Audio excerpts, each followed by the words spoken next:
This story is straight out of I Do Work Here Lady, titled, Just Cause I'm Young Doesn't Mean I Can't Be the Boss. I worked at a very popular nightclub, multi-level, younger crowd downstairs, big spenders upstairs. We're talking $70,000 a night on our biggest nights, averaging around $30,000 on normal nights. We used to get a ton of applications as the staff made great tips. I started at the bar as a bouncer for a summer job when I was 19, ended up liking it and being good at it. Anyway, fast forward a couple of years, I'm 22 years old and I've been made general manager of the bar with a staff of about 50 people. We opened during the week for deck drinkers, and I would usually be dressed to impress on some of the days as I wasn't in the office all the time, or I would be doing some work around the bar, minor fixes, painting and such. Anyway, I came down and let the staff in so they could get to work, and before we opened, a girl knocks on the door, you know the type, looking down her nose at everyone with a holier-than-thou attitude. I open the door for her and ask her how I can help her. She takes one look at me in my boots, work jeans, and t-shirt and walks right past me without so much as a how do you do to the bartender to tell the bartender she's looking for the manager so she can pass in a resume. I had the distinct pleasure of watching her face go red as I tell her I'm the manager and tossing her resume immediately without looking at it. A lot of customers we have that spend big money look like nobodies. So in this case, was I the jerk? How much worse of a first impression can you possibly make by ignoring the person who asked you a question and walking past them, and it turns out they are the actual general manager of the entire place? I can understand why he tossed out her resume before he even looked at it because of that behavior straight up. I think he actually points out the fact that a lot of people that spend the big money look like nobodies because he's saying that in this case, she shouldn't treat people that are dressed like nobodies like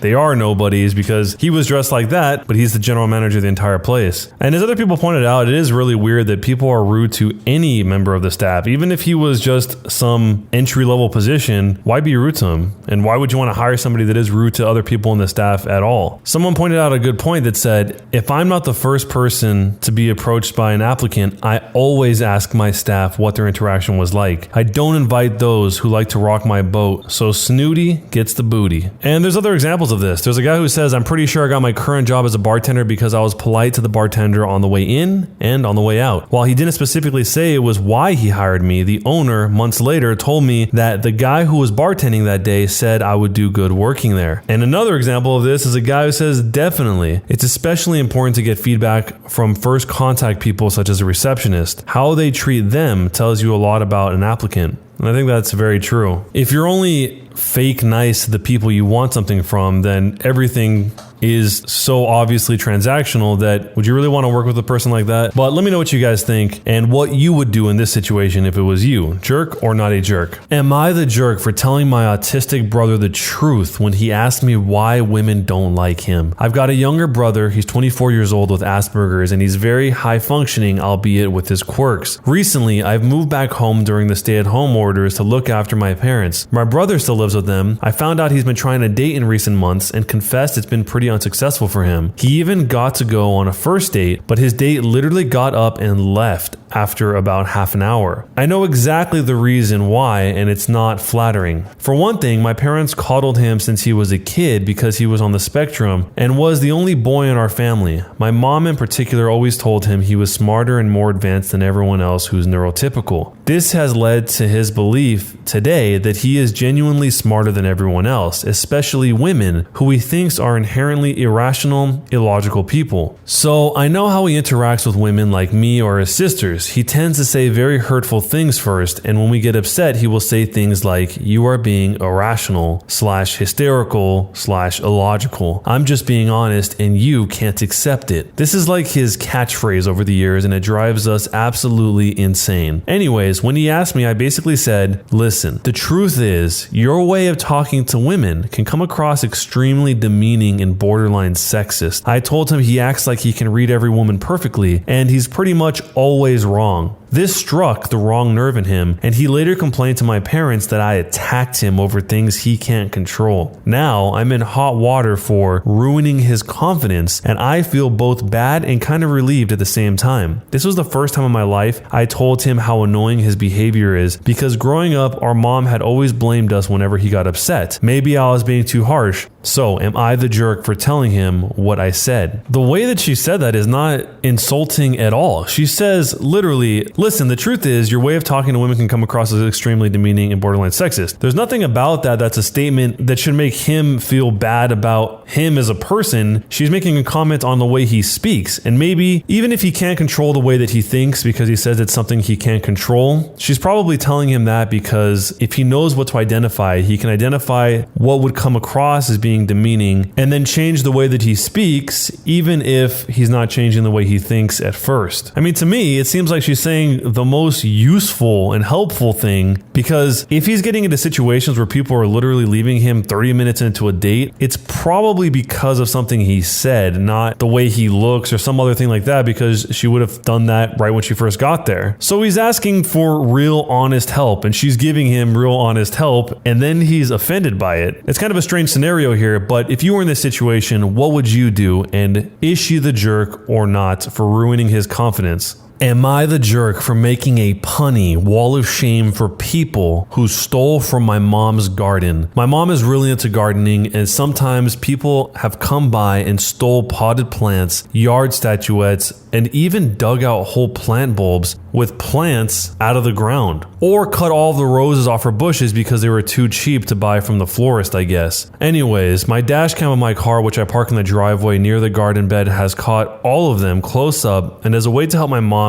not have her plants stolen, I printed all of their pictures out and made a poster that said, "Oh hey there, don't be a daffodil and steal, or else you might end up doing hard time. We hope this'll be a lesson to you." And then I put pictures of everyone stealing from the garden around the border. Also gave each person a funny fake name: Mr. Potato Head, Dill-ante, Pothead, Prick, Sucker, I peony in my pants, Froundless, Dirtbag, Infertile, and Root Boy. I thought it was funny and cutesy. Like, how can you be offended with dumb plant puns? My mom thought it was hilarious and she wanted me to hang it up because she was sick of seeing stuff stolen. But I got a couple of complaints. One neighbor said I needed to take it down because I had a picture of his son, a minor, who did something dumb, yes, but was just trying to bring his sick girlfriend flowers, and that it was disproportionate and rude to publicly shame him. I told him it wasn't that big of a deal, and he told me I was being petty. I called this kid a little birch, which pissed him off and honestly might have been petty. Another guy came to the house and returned a cutting his wife apparently took, thinking it would be no big deal. But yeah, it damaged the plant because she cut off like a quarter, and asked if we'd take down the sign because she was on the board of directors or something from the town or whatever. My mom answered the door and told him to make like a bee and buzz off. Anyway, I guess they both know each other, and now both of these families are annoyed. Am I the jerk for making a petty sign about people stealing from my mom's garden, hoping to get them to stop? I mean, they stole the plants and the pots. Both of those things cost money. And with gardening, it not only costs money, but it costs time and effort as well. There's nothing different here between this and somebody just walking onto your yard and stealing something that you have there, regardless of what it is. I mean, it's not like they're calling the police on these people and trying to press charges or something. They're doing it in a lighthearted, memey type of way.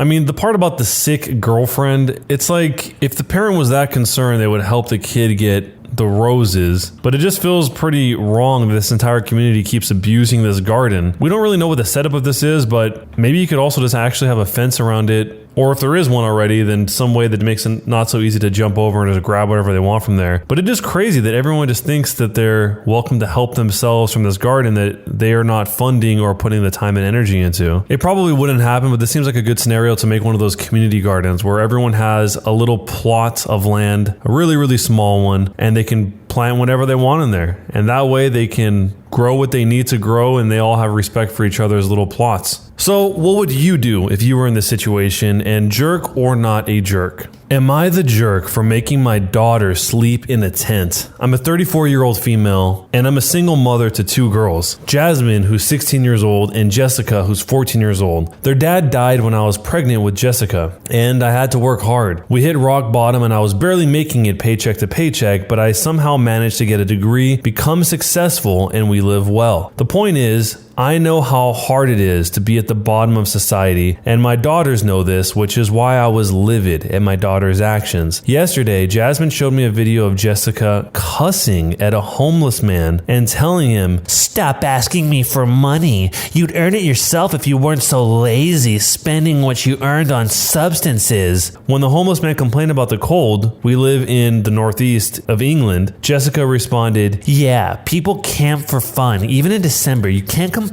You're living someone's holiday." Fury was an understatement for what I felt, as I thought I had raised an empathetic daughter. Along with finding the homeless man and making her apologize and help pay with a hotel room for the night, she paid £20 of it, as well as signing her up to volunteer at a food bank, I decided to take her up on her offer of sleeping outside. I locked her bedroom door so she couldn't go in, put a sign on it that says, "Closed for the holidays," and pitched a tent in the garden and filled it with blankets and the sleeping bag I used when I was camping in Norway on a family holiday as a teen, aka really bloody thermal. I slept in the room closest to the garden for that night, so I was nearby if anything was to go wrong. She was reluctant to do it, but chose it over the option of not having access to her phone until the Christmas holidays are over. In the morning, she was crying about how horrible it was to wake up on a cold mat and getting disrupted sleep due to birds. After comforting her, I asked her, would she like to do that every day like the homeless man? It struck a chord with her, and she was crying over her actions, while even after the £20, she was rolling her eyes and her apology was not sincere. This afternoon, I came home from work to Jessica making a big meal to donate to the homeless people who live on the road near our house. I was proud of how she turned over a new leaf, and after taking the food to people, my sister came over. Apparently, my nephew and Jessica were talking at school, and he asked her about her plans for the afternoon. She said that she was going to go cook for the homeless. My nephew asked what triggered that, and Jess told him everything, which relayed back to his mom. My sister said that my punishment was too harsh, and just the £20 payment and the food bank would have done the trick, and I was acting irrationally due to my past. Now I'm second guessing myself. Am I the jerk? Honestly, a lot of people have a severe lack of empathy for the homeless, so squashing that out now, especially in a safe way, is not a bad idea at all. Even without having to live out in the garden in a tent, just volunteering a lot, especially around people that are in desperate need, can totally change someone's perspective on life in general. Not every single homeless person is a raging addict or something, and even those that aren't worth less as human beings, especially if they're not hurting anyone, they're just trying to mind their own business and stay alive. That's not a crime. But it seems like what the parent did here was actually effective. I kind of didn't expect that to be the outcome of this when I started going into this story, but that's what happened. I'm curious to see what had the greatest impact on her mindset, whether it was volunteering at the food bank, sleeping outside, making her apologize. Some combination of that clearly had some sort of transformative effect, but I think something that probably would have just as strong of an effect is just talking to the homeless person, hearing what they have to say and treating them like they're actual people and not just objects that are cast on the floor like trash. So let me know what you guys think. The sister thinks that her mother went way too far, but what do you think? And what would you do in this situation? Jerk or not a jerk, and why? Am I the jerk for starting my wedding on time and not waiting for my parents? I got married on Saturday and it was an absolutely amazing experience, except one thing. My parents showed up late. They knew the ceremony time, and my husband and I made it very clear to everyone, both in the invites and in person, that we were going to start at exactly that time. The venue cost us a lot of money. We paid for the entire wedding ourselves, and we were only able to use it for a limited amount of time, so we wanted to make every minute count. So the wedding day came, and half an hour before we were scheduled to start, my parents still hadn't showed up. My husband and I both called them multiple times, but nobody answered. We waited and still heard nothing. Finally, the start time arrived and my parents still weren't there. I was really pissed off at this point. The wedding coordinator asked if I wanted to go ahead and start the wedding, and I said yes. All of our guests were already there, and we wanted to be considerate of their time. My parents showed up 15 minutes later and missed the entire ceremony. It turns out they did leave early, but got rear-ended at a traffic light and had to deal with insurance, police, etc. They only have a landline, no cell phones, so they couldn't get in touch with me. Obviously, there's no way I could have known this. I'm still frustrated with them for not making more of an effort to get to the venue early, and they're furious at me for not delaying the wedding 15 minutes so they could be there. Am I the jerk? Oof, this is a hard situation to be in because not having a cell phone on the parents' part makes everything a lot more complicated. If the parents had a cell phone of some sort, they could have called and said, hey, we're this far away, we'll be there soon. But without that, the OP couldn't possibly know how long it would be. I mean, is she supposed to wait an hour for them to get there if she has no idea when they're going to get there? And what is she going to tell people? Let's just wait another 45 minutes when it sounds like the venue is charging them for their time. And as she emphasizes here, what seems more important is the time of the people that came to her wedding. It would suck very much though if it was your kid and you missed the entire wedding because you got rear-ended, something that is also not really your fault. This whole situation isn't really the result of doing anything wrong, even though I know the OP is kind of suggesting that they should have left even earlier, expecting that maybe they would get into a rear-ending, but really, I mean, nobody did anything wrong here. The parents left with enough time to get there if they had not been into an actual car accident, and she couldn't have known how long to wait. So it's not really the direct result of anyone's actions that made all this happen, but what would you do if you were in this situation? Would you have delayed the wedding? Would you have taken the blame? And jerk or not a jerk?